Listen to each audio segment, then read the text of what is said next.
At mas malambot siya mga boss gamitin dun sa Daytona natin. Katulong talaga siya magpalambot ng pagpiga mga boss.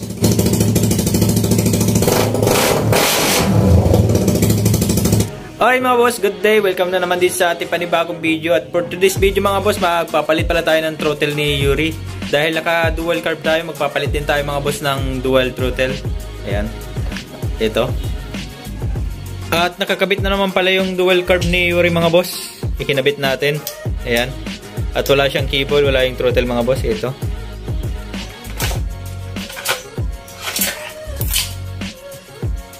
Ito yung dating gamit natin mga boss. At ang gamit natin na quick throttle yung Daytona.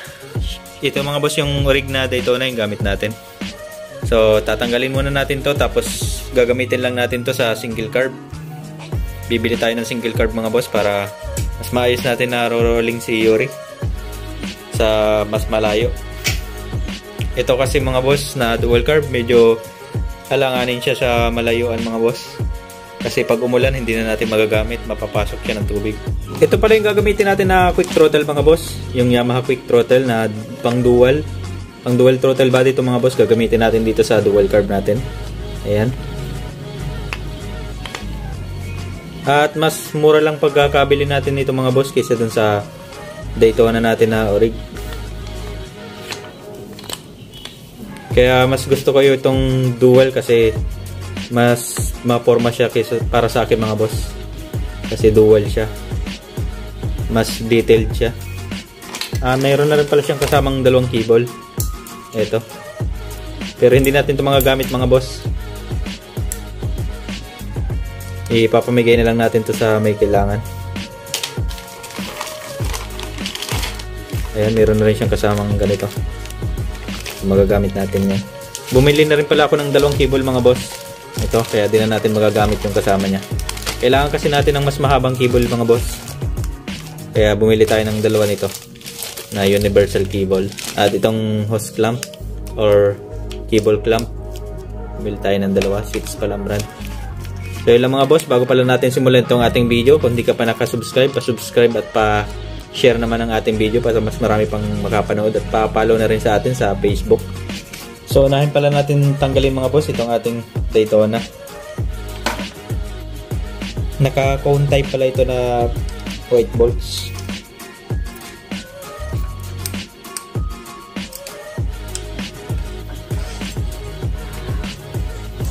Ito na mga boss, natanggal na natin.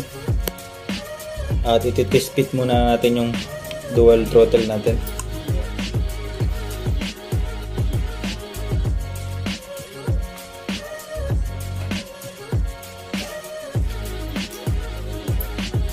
So ito na pala yung dalawang cable mga boss. Ikakabit na natin dito sa ating quick throttle. Bali nilang isang muna pala mga boss itong ating cable para mas tumagal at hindi kalawangin. At tagalan kasi niyan mga boss, magkakalawang siya tapos titigas. So yun mga boss, natapos na rin pala natin maikabit yung ating cable dito sa ating quick throttle. Ayan. At dito ko na rin pala pinadaan mga boss. Ayan. Pag ganun siya, itong dalawang cable natin. At ilalagay natin yung wire separator dito mamaya mga boss. So ang susunod pala natin dito na sa carb mga boss. At dito na natin ipapadaan sa binutas natin dito sa fairings. Meron tayong gagawin dito mga boss. Eto mga boss, nakabili pala tayo dito sa motor shop ng mga ganitong fittings mga boss. Gagamitin natin yan dito. Brand pala nito yung Domino. Ayan, tapos grinder ko lang yung mga dulo para magkasya dito sa ating carb. Dito. Pinabasan ko lang yung mga thread nya. So kabit na rin natin ito mga boss. So kailangan pala natin palakihin yung butas mga boss. Gagamit lang tayo nitong ating porting tools para mapalaki natin yung butas.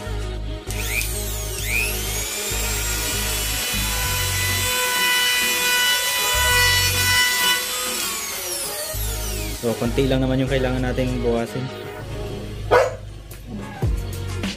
So ayan, good sign mga boss. Susuot na natin.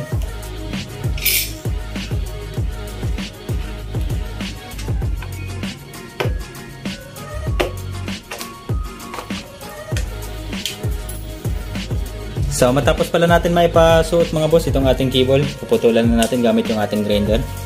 Meron na pala tayong allowance niyan. Kaya susukatin na lang natin ang eksakto dito sa ating card. So bali ganito pala ang setup natin yan mga boss. Ikakabit natin to dito. Lagay lang natin yung nut na lock.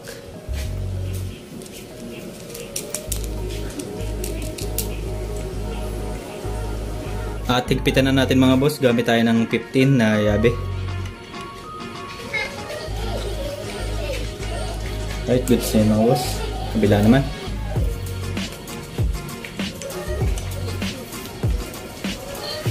Ayan, ganyan siya mga boss. At isusuot na lang natin yung cable. Tapos ilalagay natin yung lock dito sa dulo.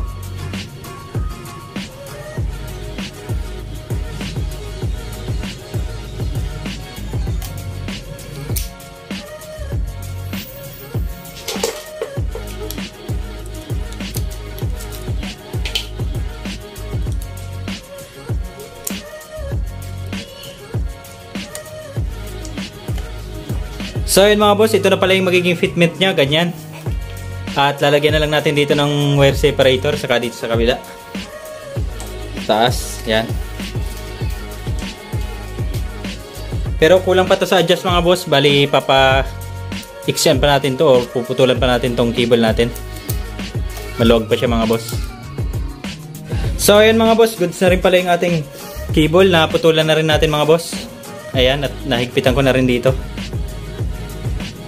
Dito naman sa handle natin mga boss, nalagyan ko na ng handle grip. Ayan. Yung dun sa Daytona natin, kinuha ko lang. At yung ating bar end, kinabit ko na rin mga boss. So, ang huling ikakabit na lang natin to mga boss.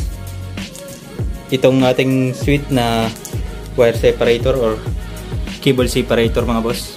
Ayan, kakabit natin. Bali, dalawa yan mga boss. Sa dito, saka dito sa ating sa may carb.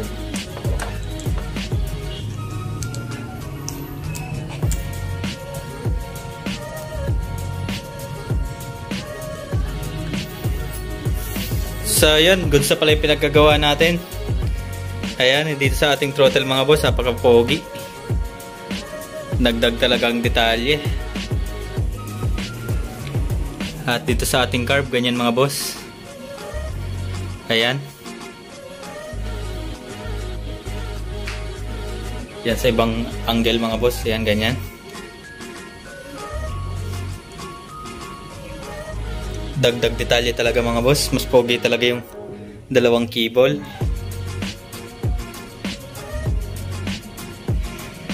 Ayan. So try natin paandarin mga boss. At i-rev natin.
Meron na tayong quick throttle mga boss. Para sa ating dual carb. At yung single throttle natin mga boss, gagamitin lang natin yun dun sa single carb natin pag meron na tayo. Yung Daytona natin. At mas mababa pala ng price itong ating Yamaha quick throttle mga boss na dual kaysa dun sa ating Daytona. Pero mas pogi itong ating Yamaha mga boss. At sa functionality niya mga boss, napo-full rev naman siya, ayan. At mas malambot siya mga boss gamitin dun sa Daytona natin. Nakakatulong talaga siya magpalambot ng pagpiga mga boss. At mas malambot talaga siya kaysa dun sa Daytona natin.